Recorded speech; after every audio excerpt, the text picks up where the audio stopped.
नमस्कार. Nannies Goan किचनमध्ये तुमचं खूप खूप स्वागत. आंबे म्हणजे 2 महिन्यांसाठी आपल्याकडे आलेला पाहुणा. हा पाहुणा आल्यावर काय करू आणि काय नको असं होऊन जातं.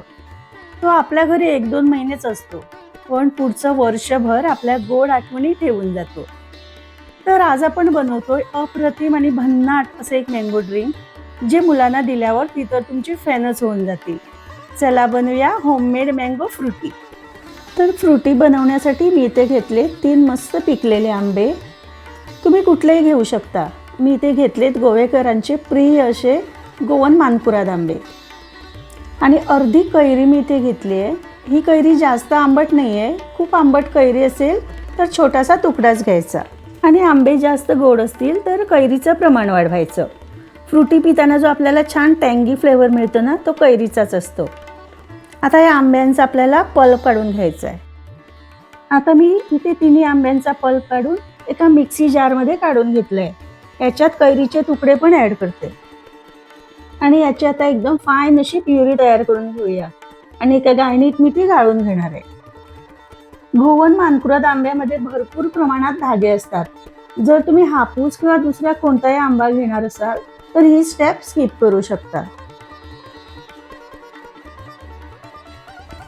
किती छान कलर आलेला आहे, तुम्ही बघू शकता.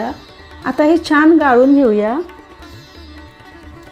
आणि या सगळा गाळून घेतलेला पल्प मी आता एका कढईत काढून घेते आणि अगदी लो फ्लेमवर याला एक उकळी आणायची आहे. अर्धा कप साखर याच्यात घालते.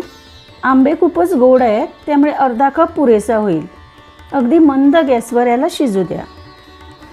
1 मिनिटभर शिजल्यावर याला एक ग्लेज आलेली आहे, मस्त शाईन आलेले आहे, तुम्ही बघू शकता. म्हणजे आता तयार आहे. आता याच्यात घालते एका लिंबाचा रस आणि परत 1 मिनिटभर शिजवून घेऊया. सुरुवातीपासून शेवटपर्यंत गॅस मी लो फ्लेमवरच ठेवलेला आहे. आता गॅस बंद करते आणि सगळं एका बाउलमध्ये काढून घेते. थंड झाल्यावर एका काचेच्या बरणीत भरून ठेवायचं. पण खरं सांगू का, आमच्या घरी हे 2 दिवस पण शिल्लक राहत नाही. सर्व करताना तुम्हाला जितकं हवं तितकं घ्या आणि त्याच्यात थंडगार पाणी मिसळून सर्व करा. आणि तयार आहे होममेड फ्रुटी. ना कोणते प्रिझर्वेटिव्स ना आर्टिफिशियल शुगर, फक्त शुद्ध नैसर्गिक चव. नक्की करून बघा आणि तुमच्या कुटुंबासोबत हा उन्हाळा एन्जॉय करा. आणि आमच्या चॅनलला लाईक आणि सबस्क्राईब करायला विसरू नका. परत भेटू लवकरच. तोपर्यंत स्वस्त रहा, मस्त रहा.